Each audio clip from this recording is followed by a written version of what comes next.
ప్రపంచ ఆదివాసీ దినోత్సవాన్ని పురస్కరించుకొని ఈ కార్యక్రమానికి సభాధ్యక్షులు పెద్దలు మాజీ శాసనసభ్యురాలు రాష్ట్ర ఎస్టీసీఎల్ అధ్యక్షురాలు శ్రీమతి భాగ్యలక్ష్మి గారికి,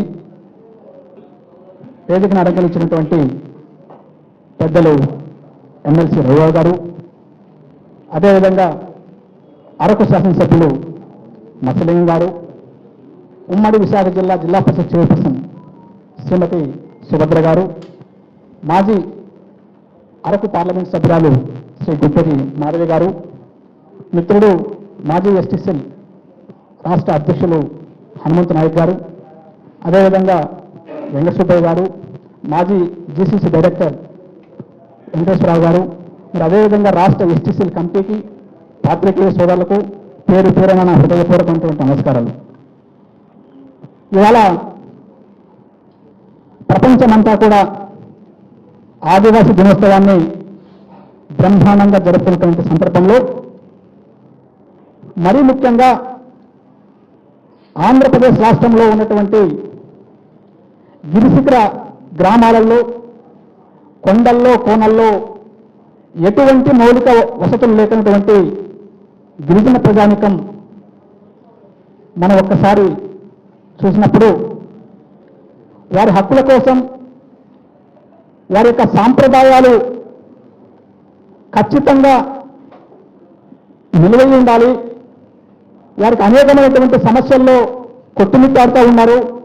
వారికి రాష్ట్ర ప్రభుత్వం కానీ కేంద్ర ప్రభుత్వాలన్నీ కూడా వారికి తోడుగా ఉండాలి అనేటువంటి ఒక మంచి ఉద్దేశంతో ఐక్యరాజ్య సమితి 1994లో ఇవాళ ఒక ప్రపంచ ఆదివాసీ దినోత్సవాన్ని గిరిజనుల కొరకు ఏ ప్రపంచంలో ఏ తెగకు, ఏ కులానికి, ఏ మతానికో లేనటువంటి ఒక్క దినం మన యొక్క గిరిజనులకు ఉందంటే మనం గర్వించదగ్గటువంటి విషయం.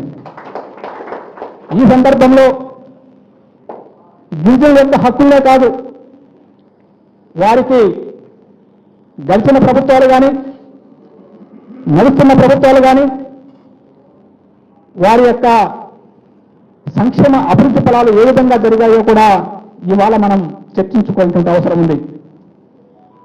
2014 నుంచి 2019 వరకు ఈనాటి ముఖ్యమంత్రి, ఆనాటి ముఖ్యమంత్రి చంద్రబాబు నాయుడు గారి యొక్క పరిపాలనలో గిరిజనులు అణచివేయబడ్డారు. గిరిజనులు చులకన భావంతో జీవనం సాగిస్తున్నటువంటి పరిస్థితి, 5 సంవత్సరాలు నిస్సహాయ స్థితిలో ఉన్నటువంటి పరిస్థితి.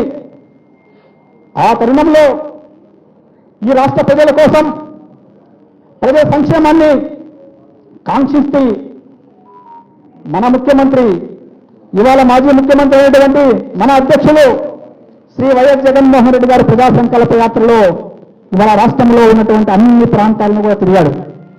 ఆ సందర్భంలో ఈ రాష్ట్రంలో గిరిజనులు అనేక ఇబ్బందులు పడుతున్నారు. ఆర్థికంగా, సామాజికంగా, రాజకీయంగా అనేకమైనటువంటి ఇబ్బందులు ఉన్నాయి.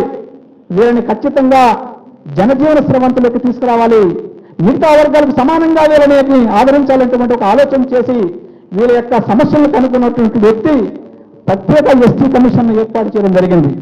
ప్రత్యేక కమిషన్ అనేక సంవత్సరాల నుంచి కూడా ఉమ్మడి ఎస్సీ కమిషన్గా ఉండేది. అటువంటి ప్రత్యేక ఎస్టీ కమిషన్ ఏర్పాటు చేసి ఒక సమర్థవంతమైనటువంటి నాయకుడిగా ఈ రాష్ట్రంలో ఇక ప్రధాన ప్రాంతంలో కానీ, ఏజెన్సీ ప్రాంతంలో కానీ ఆయనకు ఉన్నటువంటి అనుభవాన్ని రీత్యా ఇవాళ రఘుబాబు గారిని ఆ రోజు ప్రత్యేక ఎస్టీ కమిషన్ ఏర్పాటు చేసి ఇవాళ రాష్ట్రంలో గిరిజనులకు అనేక సమస్యల నుంచి దూరం చేసినటువంటి ఘనత గౌరవ జగన్మోహన్ రెడ్డి గారిని సందర్భంగా మనం చేసుకుంటా ఉన్నాం. అంతేకాదు ఇవాళ చంద్రబాబు నాయుడు గారు ఆనాడు గిరిజనులను అనేకమైనటువంటి ఇబ్బందులు పెడితే ఆ రోజు ఉన్నటువంటి ఏజెన్సీ ప్రాంతంలో అనేకమైన ఆర్థికంగా, సామాజికంగా, రాజకీయంతో పాటు విద్యకు దూరంగా, వైద్యానికి దూరంగా మరి ఆ ప్రాంతాల్లో అల్లాడుతున్నటువంటి పరిస్థితులను గమనించి ఇవాళ కురుపాంలో 153 కోట్ల రూపాయలతో ఇంజనీరింగ్ కాలేజీని, 500 కోట్ల రూపాయలతో పాడేళ్ల మెడికల్ కాలేజీని, అదేవిధంగా 561 ఎకరాలతో ట్రైబల్ యూనివర్సిటీని, 5 సూపర్ స్పెషాలిటీ హాస్పిటల్ ఐటీడీఏ పరిధిలో ఇవాళ ఏర్పాటు చేసి ఇవాళ గిరిజన బాంధవుడిగా నిలిచిన సందర్భంగా మనం చేసుకుంటా ఉన్నాం.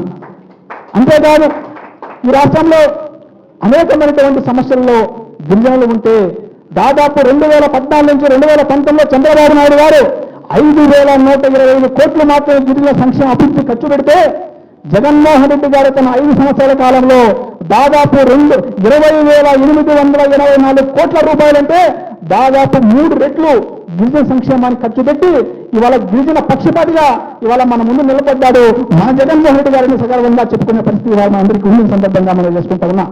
అంతేకాదు ఇవాళ P4 అని విజన్ 2047 అని పేదరికపై గెలుపని ఇటువంటి కాకమ్మ కథలతో కాలయాపన చేస్తూ ఇవాళ గిరిజన సంక్షేమాన్ని పూర్తిగా ఇవాళ రాష్ట్ర సంక్షేమాన్ని పూర్తిగా గాలి వదిలేసి ఇవాళ పాడేరులో నువ్వు గిరిజన దినోత్సవాన్ని జరుపుకుంటున్నావంటే నిజంగా ఇది ఒక బ్లాక్ డే.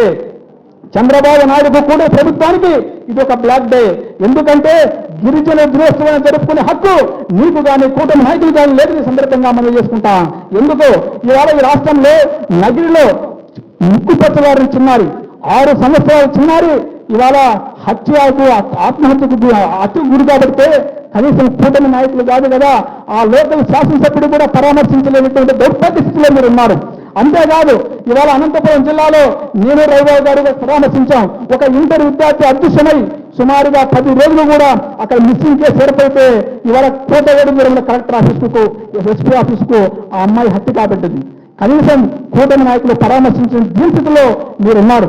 అంతేకాదు ఈ రాష్ట్రంలో మీరు ఈ మధ్య చూస్తున్నాం పవన్ కళ్యాణ్ గారు ఇవాళ అదేవిధంగా ఈ పాడేరు అరకు ప్రాంతాలలో ఆయన రోడ్ల మీద తిరుగుతూ ఫోటోలు దిగుతా ఉన్నారు. ఇందాక మేడం గారు చెప్పారు దుప్పట్లు పంచితే గిరిజన సంక్షేమం వస్తుందా, దుప్పట్లు పెంచితే గిరిజనులు అభివృద్ధి చెందుతారా, వాళ్ళ జీవితాలు బాగుపడతాయా? అది కాదు. గిరిజనులకు ఏం చేయాలి? ఈ రోజు కూడా డైలీ ఇవాళ మళ్ళీ మొదలయ్యాయి.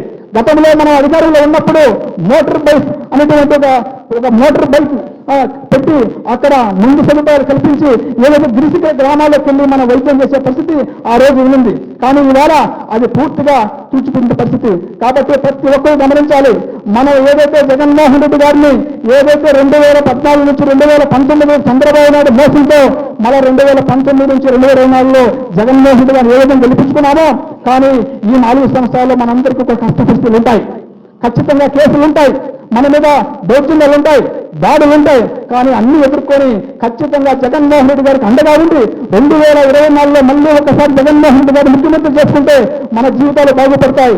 మళ్ళీ మన గిరిజన సంక్షేమ అభివృద్ధి 3 పువ్వులు 6 కాయలకు విరుచుతుంది. కాబట్టి ప్రతి ఒక్కరు కూడా ఈ విషయాన్ని దృష్టిలో పెట్టుకొని ఈ అవకాశం ఇచ్చినటువంటి పెద్దలందరికీ కూడా ముఖ్యంగా భాగ్యలక్ష్మి గారికి అదేవిధంగా ఇక సాధారణంగా మీ అందరికీ కూడా హృదయపూర్వకంగా నమస్కరించుకుంటూ సెలవు తీసుకుంటున్నా. జై ఆదివాసీ.